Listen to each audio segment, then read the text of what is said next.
नमस्कार दोस्तों, मैं मनीष कुमार यूथ एकेडमी में आप सभी का स्वागत करता हूं। दोस्तों, आज के इस वीडियो में हम 1 सितंबर 2022 को आरआरबी ग्रुप डी परीक्षा में आए हुए क्वेश्चंस का डिस्कशन करेंगे।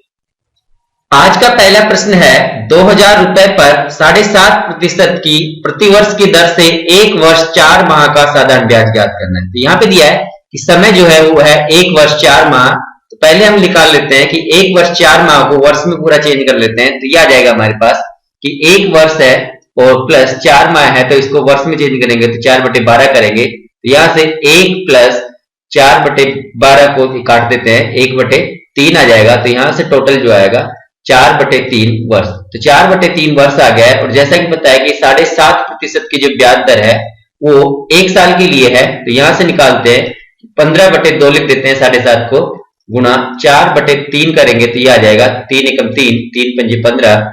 यहां से काटेंगे 2 एकम 2, 2 दूनी 4। तो ये आ गई है पूरे हमारे 1 वर्ष 4 माह के लिए 10% ब्याज दर।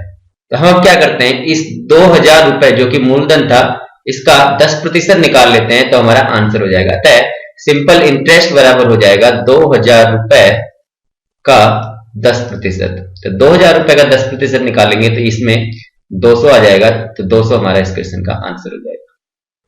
नेक्स्ट प्रश्न में दिया है, यदि x plus y equal to 26 है और x माइनस वाई बराबर 12 है तो x square plus y square का मान क्या होगा। तो यहां से हम निकालते हैं, जब दोनों को हम जोड़ देंगे तो आएगा 2x बराबर 26 प्लस 12 और x बराबर यहां से आ जाएगा 13 प्लस 6 कर देंगे क्योंकि हमने 2 से भाग दे दिया दोनों में। तो ये आ गया 13 और 6 19। तो x बराबर तो आ गया है 19। इसी तरीके से y का मान निकालना है तो हम क्या करेंगे, इसमें से इसको घटा देंगे तो यहां से आ जाएगा हमारे पास 2y बराबर आएगा 26 माइनस 12। तो y बराबर आ जाएगा 26 माइनस 12/2 करेंगे तो 13 माइनस 6 आ जाएगा जो कि आएगा 7।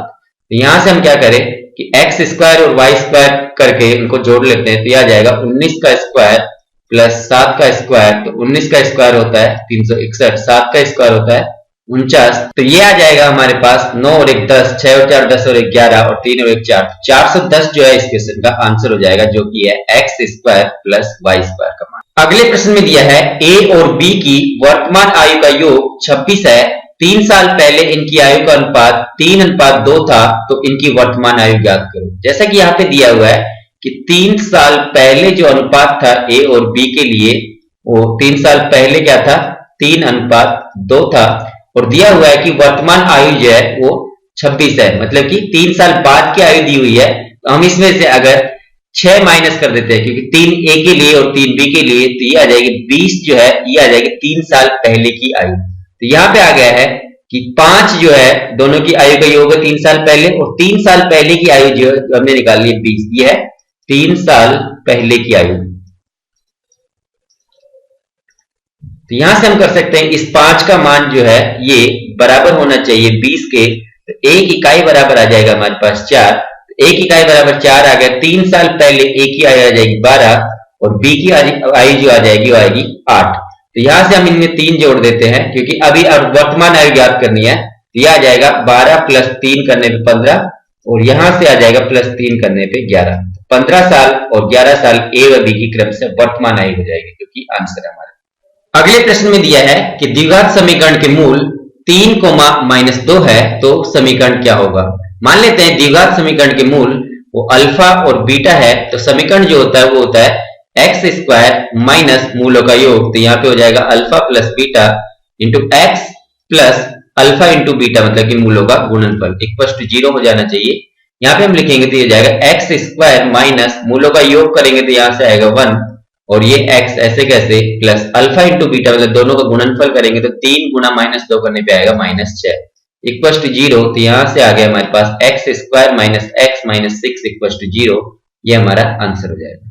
नेक्स्ट प्रश्न में हमें दिया है, दो संख्याएं 3:2 के अनुपात में है और उनका एलसीएम व एचसीएफ क्रमशः 12 और 2 है, तो बड़ी संख्या ज्ञात करो। तो यहाँ पे दिया हुआ है कि दो संख्याएं जो है उनका अनुपात 3:2 है। मान लेते हैं संख्या 3k और 2k है।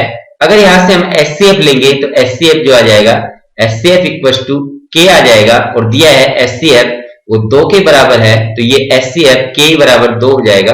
तो k बराबर 2 आ गया। तो यहां से हम निकाल सकते हैं कि जो बड़ी संख्या होगी 3 के में 2 रख देंगे इसका मान, तो ये आ जाएगा 3 गुना 2 करने पे 6, तो 6 इसका आंसर होगा।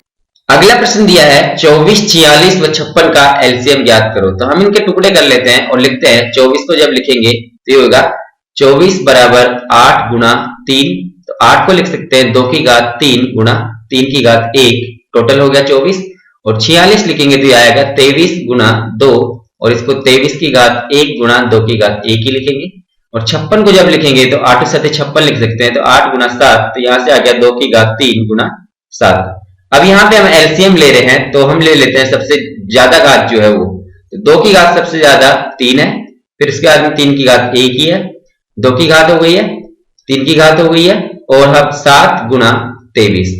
जब इसको मल्टीप्लाई करेंगे तो यह आ जाएगा 2 दूनी 4 दूनी 8 गुना 3 गुना 7 गुना 23। यहां से मल्टीप्लाई करते हैं तो यह आ जाएगा 7 तिया 21, 21 8 168, तो 21 8 168 गुना 23 आ जाएगा। 168 गुना 23 करेंगे तो आएगा 23 8 184 हासिल 18, 23 138, 138 और 18 जोड़ेंगे तो ये हो जाएगा 138 और 8 मिलके 146, 46 के आगे जब जाएंगे तो 156 मतलब हासिल 15, और 23 और 15 जोड़ेंगे तो 23 और 5 28 और 10 38, तो 38 तो 64 जो है इसका आंसर होगा, जो कि एलसीएम है 24, 46 और 56 का। अगले प्रश्न में दिया हुआ है 8 आदमी और 6 महिलाएं मिलकर किसी कार्य को 5 दिन में करते हैं, 7 आदमी और 8 महिलाएं मिलकर 5 दिन में करती हैं, तो हमें ज्ञात करना है कि 7 आदमी और 7 महिलाएं मिलकर कार्य को कितने दिन में करेंगे। हम यहाँ क्या करते हैं कि m1 d1 equal to m2 d2 कर देते हैं, तो 8m प्लस 6w गुना 5 बराबर हो जाना चाहिए 7m प्लस 8w इंटू 5, तो यहां से 5 से 5 कट जाएगा, तो यहां पे आ गया हमारे पास 8m प्लस 6w बराबर 7m प्लस 8w।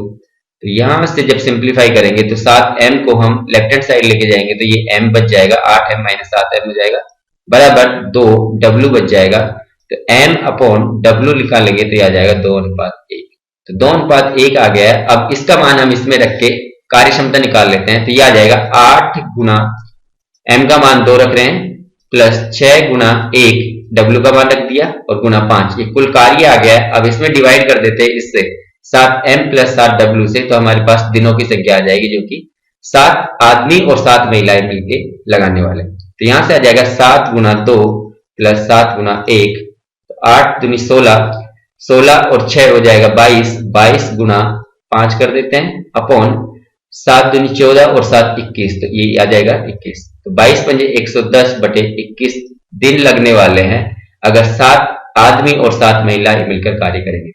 अगला प्रश्न हमारे पास है समान लंबाई की 2 ट्रेनें एक ही दिशा में 18 किलोमीटर प्रति घंटा और 36 किलोमीटर प्रति घंटा की चाल से चलती है एवं एक दूसरे को 8 सेकंड में पार करती है, तो ट्रेन की लंबाई ज्ञात कीजिए।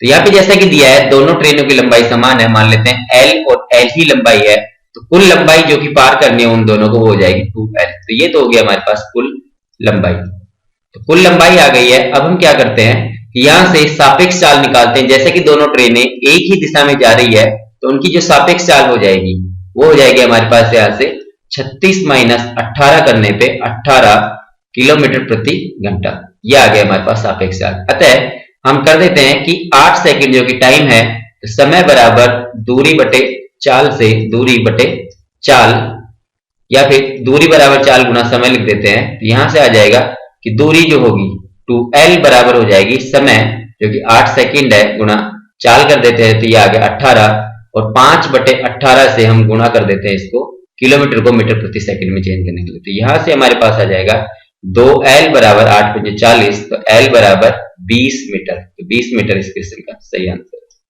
अगला प्रश्न जो है घात एवं करनी से है, इसमें दिया है कि 5 की घात 3x बराबर है 25 की घात 4 के, तो x का मान ज्ञात करना है। हम यहाँ क्या करते हैं ये जो आधार है इनको समान बना लेते हैं, तो इसको तो ऐसे ही रहने देते हैं 5 की घात 3x और इस 25 को लिख देते हैं 5 का स्क्वायर और इसकी होल घात 4, तो जब घात पे घात होती है तो घातें गुणा हो जाती है, तो ये हो जाएगा 5 की घात 3x ऐसे कैसे, और घातों को गुणा कर देंगे 4 दूनी 8 हो जाएगा, तो 5 की घात 8 हो गया।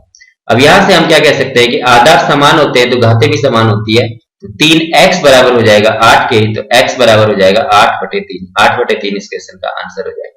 अगले प्रश्न में दिया है बेलन का व्यास 12 सेंटीमीटर और ऊंचाई 6 सेंटीमीटर है तो आयतन ज्ञात कीजिए। जैसा कि यहाँ पे दिया हुआ है कि बेलन का व्यास 12 सेंटीमीटर है, तो यहाँ से बेलन के लिए त्रिज्या निकाल लेते हैं, जो कि आएगी 12/2 करने पे 6 सेंटीमीटर, और ऊंचाई दी रखी है h बराबर 6 सेंटीमीटर। अब हम निकालते हैं आयतन का सूत्र। तो आयतन जो होता है बेलन के लिए वो होता है पाई आर स्क्वायर एच। तो पाई आर स्क्वायर एच, यहां से पाई को ऐसे ही रहने देते हैं, पाई में आंसर निकाल लेंगे, आर स्क्वायर करेंगे तो यह आ जाएगा 6 का स्क्वायर, और h जो है वो भी 6 ही है, तो 6 का क्यूब हो जाएगा, मतलब कि 6 का क्यूब 216 हो जाएगा। 216 पाई जो है सेंटीमीटर क्यूब में आएगा, ये हमारा आंसर हो जाएगा।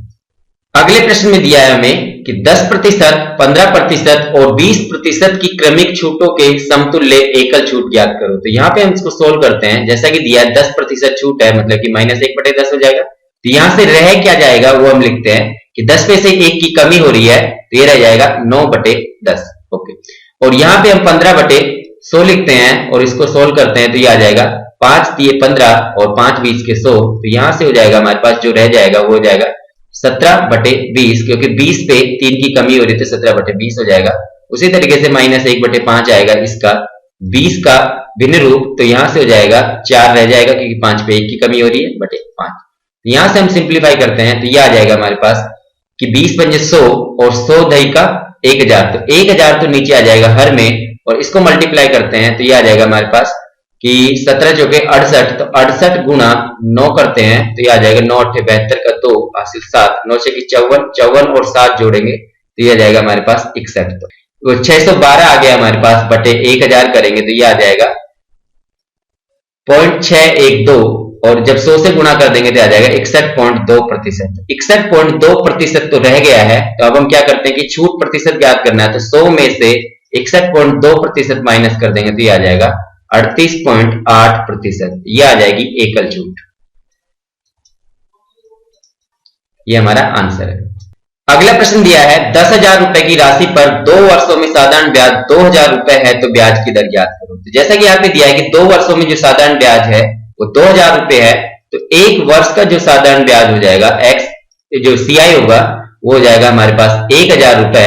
तो 1,000 रुपए का ब्याज हो जाता है 1 वर्ष में 10,000 रुपए की राशि पर। तो यहां से दर प्रतिशत निकालेंगे तो ये आ जाएगा दर प्रतिशत बराबर 1,000 रुपए ब्याज है और ये 10,000 रुपए पे है, तो यहाँ पे गुना 100 कर देंगे तो ये आ जाएगा 3 और 1 4 और 2 और 2 4, तो 10% जो है ब्याज दर आ जाएगी प्रति वर्ष। तो ये हमारा आंसर हो जाएगा। हमारा अगला प्रश्न जो है अनुपात समानुपात से है, जिसमें दिया है 144:B समानुपात B:36 है तो B का मान ज्ञात करो। तो यहाँ पे हम कर देंगे कि बाह्य पदों का गुणनफल वो आना चाहिए मध्य पदों के गुणनफल के, तो मध्य पद हो जाएंगे B² बराबर 144 × 36 है। जब दोनों तरफ हम वर्गमूल ले लेंगे इसको हल करने के लिए, तो B का मान जो आएगा वर्गमूल में से जो 144 और 36 रह जाएगा, तो यहाँ से वर्गमूल में से 144 का 12 आ जाएगा और 36 का 6 आ जाएगा, यहाँ से 12 6 हो जाएगा, 12 6 72, तो 72 इस क्वेश्चन का आंसर हो जाएगा जो कि है B का मान। नेक्स्ट प्रश्न में हमें दिया है एक बेलन के आधार की त्रिज्या 5 सेंटीमीटर और ऊंचाई 7 सेंटीमीटर है तो बेलन का आयतन ज्ञात कीजिए। तो यहाँ पे हम आयतन निकालते हैं बेलन का, और आयतन के लिए सूत्र होता है पाई आर स्क्वायर एच।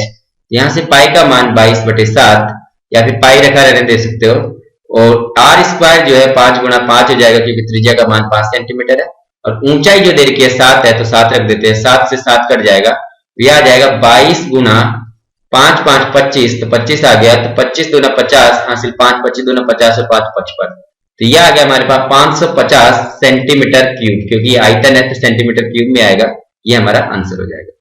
तो दोस्तों उम्मीद है कि यह वीडियो भी आपको पसंद आया होगा। अगर पसंद आया है तो अपने दोस्तों के साथ ज्यादा से ज्यादा शेयर करें और चैनल को सब्सक्राइब करना ना भूलें। Thank you.